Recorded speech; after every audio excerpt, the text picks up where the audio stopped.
latest headline from J. Jonah Abramson is a little ditty by the name of Star Wars The Force Awakens. Anyone who knows me even a little bit knows I love the shit out of some Star Wars, and yes, that also means the prequels.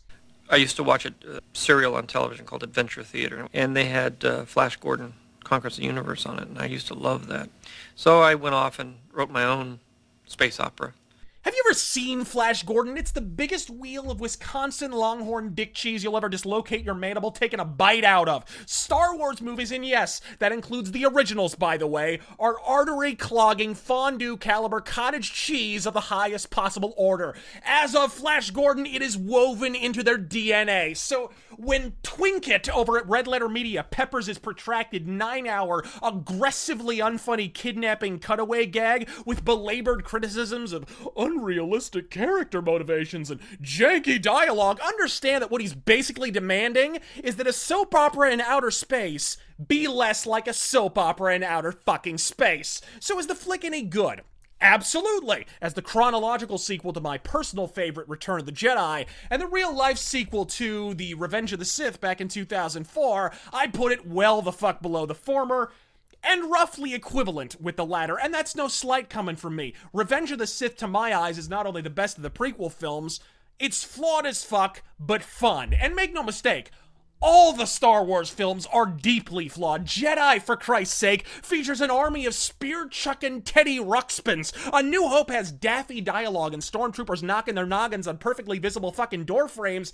And the fanboys online ain't gonna want to hear this, but The Empire Strikes Back has some Dick Cheneyan pacing problems. The opening kills, the conclusion is classic, but that middle act sags like a pair of Ethiopian tits. But with the exception of Abrams' exclusive idiosyncrasies like dated-ass omnipresent lens flare, the flaws are largely the same ones that are by now endemic to the franchise. Action scenes that fail to move the plot forward, rolling hills of fan service. I'll extrapolate on this further once we traverse the spoiler threshold, but the dialogue is occasionally jaw-droppingly bad in this movie. Serviceable in the overall, but occasionally absolutely on par with thespian standouts like, "I hate sand," and "Anakin, you're breaking my heart." And if there's one consistent malady afflicting Abrams' entire filmography, is that if you want something chaste, fucked, or exploded, you're gold. But if one human being needs to fight another human being in personal fucking combat, Jesus titty fucking Christ, hide the camera from Jar Jar Abrams. He cannot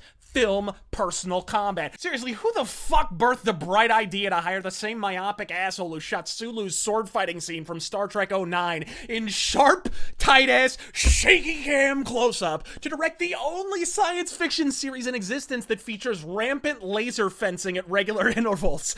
These are among the worst lightsaber duels in Star Wars history, made all the more absurd by skill-level concerns that sadly would be revealing a bit too much of the plot to discuss in detail at this moment. More on that in the spoiler section, bitch. And then there's the goofy omissions and selective fan service. For all Jar Jar Abrams' vapid pronouncements of his supreme abiding fandom, he seems to operate under one modus operandi exclusively. If it ain't a meme, it ain't in the movie. I directed, but no damage. Yeah, we gotta keep hitting it.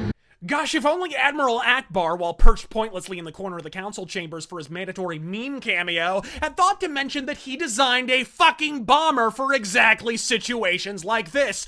Jar Jar Abrams is the emperor of empty nostalgia. On the positive side, it's nice to see Chewbacca have an actual character arc for once, instead of being relegated to status of bipedal throw rug that occasionally says "Brrr." Chewie is far and away one of the most sympathetic characters in the entire movie, and has one of the most important comedic and dramatic parts in the entire flick. The choice to shoot on film also was a stroke of unqualified brilliance as far as I'm concerned, giving The Force Awakens the most visual texture of any Star Wars film since the series' last sojourn into celluloid, which I believe was The Phantom Menace, actually, and a stark visual look well in advance of its more mechanized contemporaries. If any of this praise sounds somewhat hollow, I would suggest that's a reflection of the vacant nature of the film itself. The Force Awakens is fun, but ultimately a vacuous, inferior quotation of the original Star Wars. Say what you will about the prequels, at least George rolled the fucking dice and tried something new. The Force Awakens is a purely placative gesture, festooned with fan service, rife with mythology rape, at turns exhilarating and spine-snappingly cynical. When you ride the center line, you're never going anywhere but the middle of the road. If you dig Star Wars, it delivers exactly what it promises. And that's all.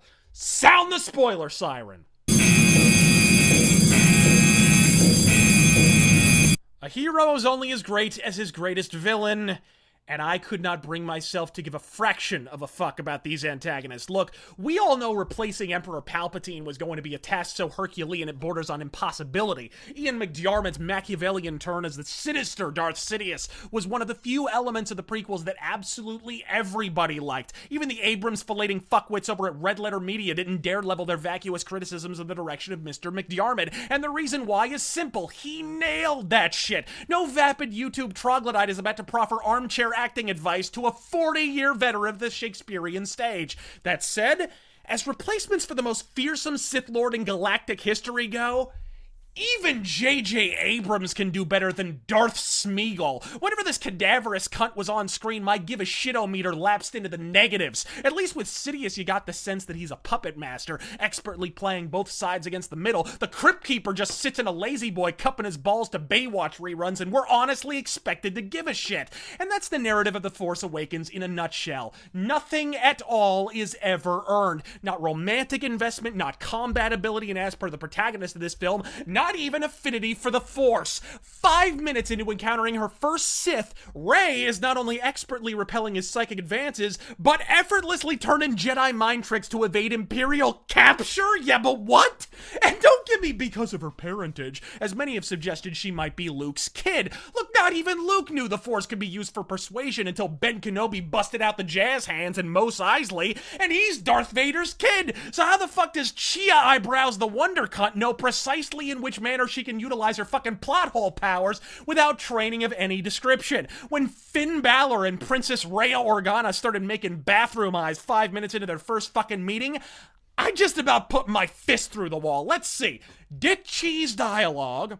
I don't like sand. Here everything is soft and smooth. I didn't know there was this much green in the whole galaxy. Stilted romance. From the moment I met you, all those years ago, not a day has gone by when I haven't thought of you. So I ran right into you. You looked at me like no one ever had. Am I hallucinating, or is this not the exact same thing the pit-stained piss ants over at Red Letter Minutia sobbed into their Chewbacca body pillows about when it was first featured in the prequels? I've seen a more natural romantic build in the back room of a massage parlor, with a far more coherent ending, might I add. As an aside, fuck Ben. He's Anakin Solo. Eat shit, Abrams. Whitewash it all you like. The expanded universe exists, and Heir to the Empire was an official George Lucas-approved product, by the way. And if you don't know what the expanded universe is, you really ought to, considering you stole your antagonist from it. And for an internet audience that wailed and gnashed their teeth whenever Anakin launched into one of those mopey adolescent soliloquies in the prequels, the moment the baddie doffs the Revan mask, turns into Kylo Renedict Cumberpatch, plants his ass in front of Vader's melty helmet, and begins loudly gesticulating like a maudlin 20-something tosspot he is, all he needed was a shittier haircut and a creepy pedo stare, and he... A shittier haircut, and he could easily be Hayden Christensen's doppelganger. And am I the only person who outright assumed Han Solo was gonna die? The moment it was announced that Harrison Ford would return, I was already at JCPenney picking out a funeral tux. This man has been pining for the death of his most beloved character as far back as The Empire Strikes Back, and on at least one occasion even suggested the only way he would return to the franchise is if he could kill the cunt off. The other actors after Star Wars had signed on to do 2 more because I wanted to finish the whole thing. Harrison did not. He had the idea, oh, why don't you kill him off? Why don't you kill him off? I thought Han Solo should die. I thought he ought to sacrifice himself for the other 2 characters. I also felt someone had to go. You know, I felt someone had to die. I Either way, the issue isn't that Han Solo dies, it's really with how Han Solo dies. It comes off as gimmicky rather than organic, a forced final act surprise to justify the existence of the accompanying movie. Think about it. Without that death, what the fuck is the climax? Blowing up another Death Star? And just where the fuck did a microscopic splinter faction of the long since vanquished Empire get the cash for a fucking doomsday laser exactly? Did the Republic turn a blind eye? Did they placate the enemy? Were they undermined from within? Was that Coruscant that just got 86th out of existence? I'd love to tell you, but Abrams never once even attempted to explain any of the above. I never thought I'd find myself actually pining for an expository galactic Senate sequence.